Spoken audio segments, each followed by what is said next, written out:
Dear learners, welcome to NIOS course on sociology at senior secondary level. I, Dr. Rajalakshmi from Janki Devi Memorial College, Delhi University, today will be discussing a very important topic, national integration concept and challenges. Our nation, India, is a great nation. It's not only because of its geographical entity, it's a body of people sharing the sentiments of belongingness. When I say that our India is unique in terms of its geographical entity, what I mean is from the north, we are covered with Himalayas. So, therefore, it gives a very unique culture and environment to it. Then we are surrounded by three big oceans. Therefore, the culture again gives, and the sentiments people who belong there again reflect a very unique culture. Now, what exactly do we mean by national integration? It's very important for our students to first understand the concept. Now, the concept as such refers to feeling of oneness, which is not only imposed by any authority, like maybe the constitutional authority or maybe the political entity, but also it's a thought, feeling and action in this regard which comes from within, that is from our own minds, from own self. A kind of belongingness is what towards the nation is what is national integration. It is a feeling of unity within diversity. Now, we all know that India is a land of diversities.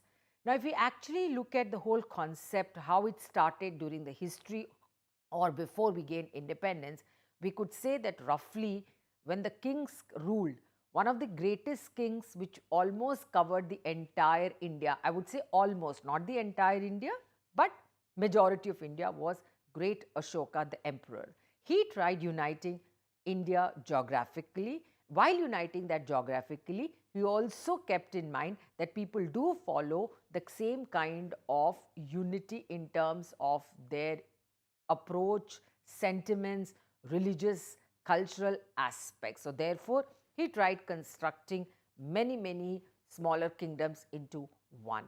Then we have the next, the Mughals, who came to India, and one of their basic aim was not only to conquer but also try to see that all the people are integrated under one kingdom. So, the policies, the programs which they came up forward did bring about a kind of unity, and at that time there was a unity among the Hindus and Muslims. They did try to unite them because a lot of people who were the serving classes at that time converted to Hinduism, or you could say converted to Islam, because the Mughals came and tried spreading the Islamic beliefs and practices. As a result, we do see that sentiment wise, somewhere there was a unity. Then India gained independence, but before India gained independence, one of the major works which was done by the reformers was that they tried bringing about the social evils which were present at that time. Now, once the social evils came up, education started gaining a lot of significance. With education, what happened was people started getting united. In the sense, just before the independence, the time, the era of reformers, the social reformers, when they started working towards the social evils which were prevalent at that time, a lot of people, the intelligentsias, people who had a similar ideology, people who wanted to make or a difference in the society, who wanted to make India free from any kind of social evils, came forward, united, and then started fighting against the social evils. That is the intelligentsia, the intellectuals, and the social reformers who were directly affected by the plight of the local people, which included both men and women.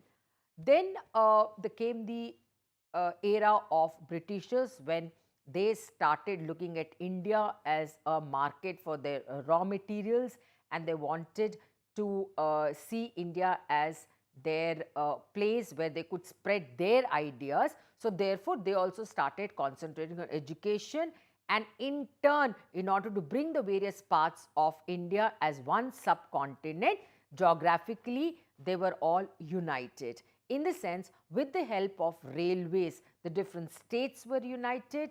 with the help of the postals, the ideas could go from one end to the other end. As a result, what happened was a lot of people tried to understand the Indian national struggle from the Marxian point of view, which says that it was a union of opposites where the Indians, the nationalists, felt that the British were exploiting the Indians, whereas other way what happened was that the Britishers did try to unite India as one big nation through the construction of railways, improvement of postal services, and also by trying to communicate the ideas from one end to the other. And education at that time played a very important role. Lot of Christian missionaries came forward. They started looking or started working with the downtrodden. As a result, we do see that India was united in terms of geographical unity, political unity, so that the policies and the programs of the Britishers could go to every corner of India. Then came the independence. After independence, we do see that Jawaharlal Nehru, the one who had a strong socialist belief, wanted to unite, and he did work towards with the laborers and towards uniting the labor force. As a result, a lot of trade unions were formed, so the working class united. Mahatma Gandhi united the masses, which was very, very important. And around the same time, B.R. Ambedkar ji, what he did was that he tried uniting the downtrodden, the the SCs. So therefore, with the Dalit communities, he worked and brought all the Dalits together. As a result, the different classes in India came as united class, and the class structure was formed, which became very, very vibrant over the years. Now, this was a sort of a political, the social unity. The cultural unity, obviously, what had happened was that a lot of anthropologists at that time started understanding the Indian society and felt that India is united in their belief in the caste system. Now, the caste system, one way or the other, unites people, though they are placed in different regions. That is, we will talk about the diversities later. But as a collective sentiments of the people, people are united in India in terms of their caste feelings. That is, the caste governs, it's a skin deep, and caste feelings are there in everybody's mind. Though actually there is a Varna system which is mentioned in the Rig Veda, but the functional aspect is the caste system. And though there are many subcaste and then subcaste, also subcaste, which can be regionally spelled out, which will be discussed when we talk about the question of diversities. However, the national integration, which is a very positive belief and very essential for the progress, development, both socially and culturally in the society, is something which today is facing a challenge. What I would say is that, before we go to the way in which it is facing challenges, as we said that the chapter basically talks about the concepts. We must be very clear about certain concepts which I just mentioned. That is a concept of development. Development is something which people get together, plan a progress in a systematic manner. So that it called a development. Then it's called a development. That is something which is planned out. Social, we all know, is something which happens within the society, and positive is something which we all believe in it and we all do it. So there is a consensus among the people who belong to the same nation that they should have a strong sense of national integrity or integration.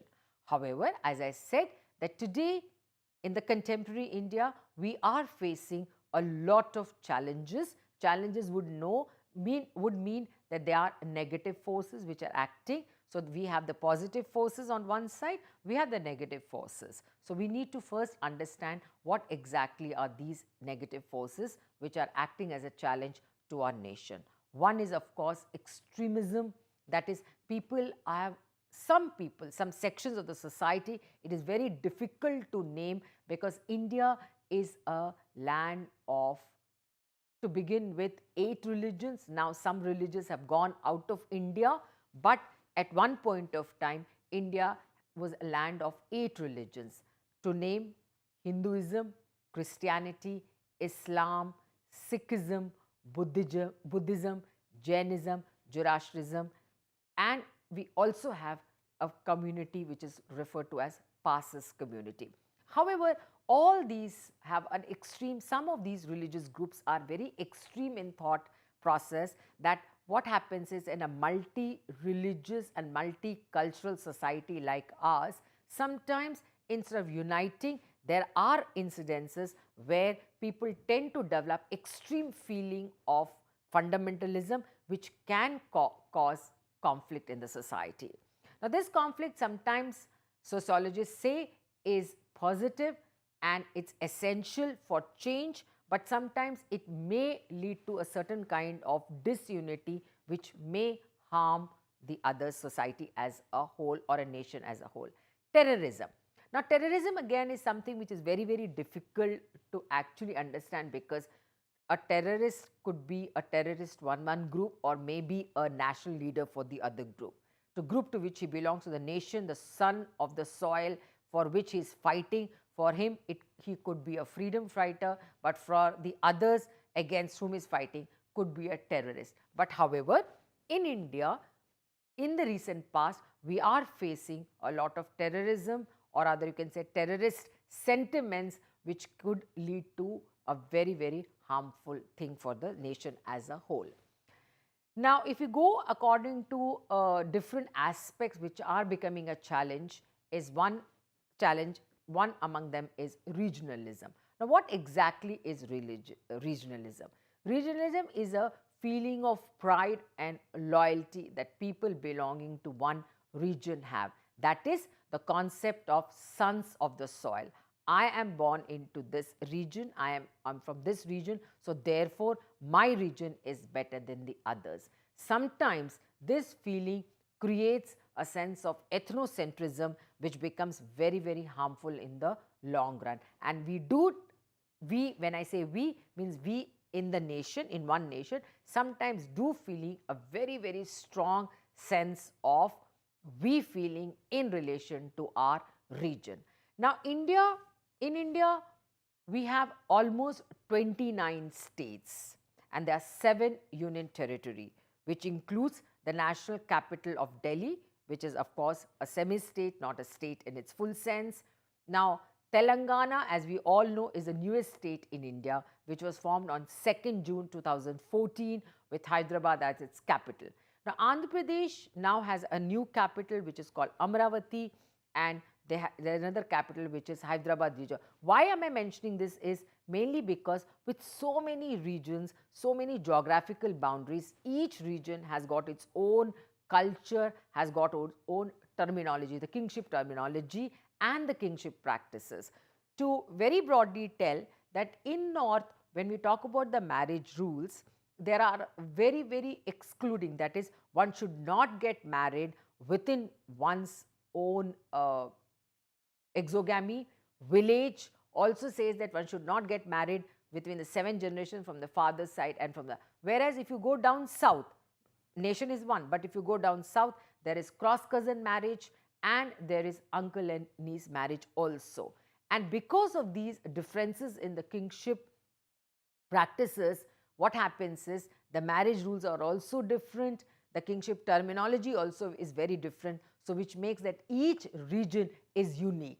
Plus also, if you see that the way, though we say that sari is some dress which is worn by every woman in India, but the way the sari is worn, the textile which is used again is unique from state to state, and some states produce such unique fabric, which of course today has become, which has become a national one, or it has been accepted by other states. There is a lot of mixing up of this, but each state in terms of its ethnic identity is very unique. When I say ethnic identity, it includes food, it includes the dress pattern, it includes kinship practices, the marriage rules, and of course the way in which the caste operates. When I say the way in which the caste operates, if you remember, I said that caste as a sentiment unifies people together. That is, in India, everybody believes in the caste system, but The caste, when it is practiced in various regions, of course changes its character. It changes character mainly because of the concept of dominant caste, which M.N. Srinivas has given us. Now, the dominant caste refers to the dominance in terms of economic, political and social dominance, which makes people unique, and there is a differentiation. The another point of challenge is our language. Now, 8th schedule of the Indian Constitution lists 22 languages which have been referred to as scheduled languages and given recognition, status and official encouragement. In addition, the Government of India has awarded the distinction of classical languages to Kannada, Malayalam, Odia, Sanskrit, Tamil and Telugu. So, you can imagine with 22 languages how difficult it is to bring people together. However, the unity is seen that the Indian Constitution accepts in many states, and in fact the most of the states, the 3 language formula, which is English as an official or the written language, Hindi as some spoken language, and the third, that is the regional language. Now, one of the sociologists by the name of Iravati Karve, she says the unique distinction of Indian culture is that it is identified by 3 things. 1, the family structure, 2, the caste system, and 3rd, the most important, language. Because it's a language which binds people together, it's a language which brings a sense of we feeling among people, and it tries to distinguish between us and them. So, language plays a very important role, and within India, with so many languages, sometimes it tends to create a kind of rift between the groups, mainly because of the concept of us and them feeling. And that is why many times we do witness that when you go to South, people do not want to accept the Aryan language, which they feel is a Hindi language. So, there is a 3rd language formula practiced. Now, another major challenge to our national integration is communalism. Now, what is this communalism? It is placing one's own community above others, even above the nation. As I mentioned earlier, that India being a multi-religious state or a country, where in the constitution it is very clearly mentioned that India is a secular state. When we say secular state, unlike the West, which tries to keep religion away from politics, in India, religion and politics are seen one and the same.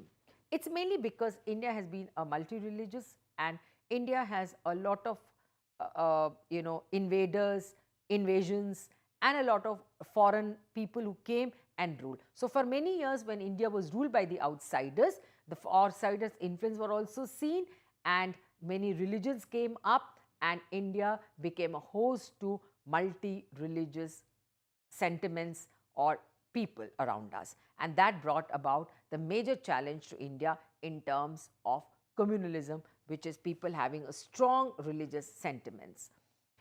Now, if you look at the other aspects of India as a whole nation, apart from language, which we discuss, religion, region, the caste system, the family system, which also tries to show a different pattern. So, many a times what happens is when people shift from south to north or from east to west because of differences in their racial patterns, because again in India we have almost 7 to 9 racial communities or groups. So, therefore, with the race, what happens is the physical features also show differences. So, many a times what happens is because they are different races, because they are different caste, because India is a vast country in terms of its geography, plus also as I mentioned that it is administrative purpose divided into various states. So, all these things become a big huge challenge to India. But however,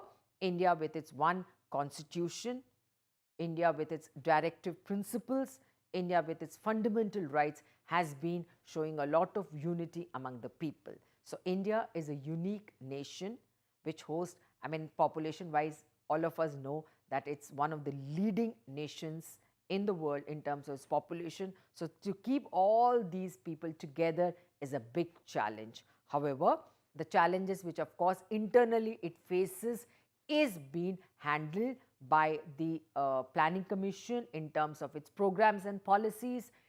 it has been handled by the political parties, where periodically they have 5 years elections where the people choose their leaders. So therefore, India somewhere down the line is showing a great unity. Thank you.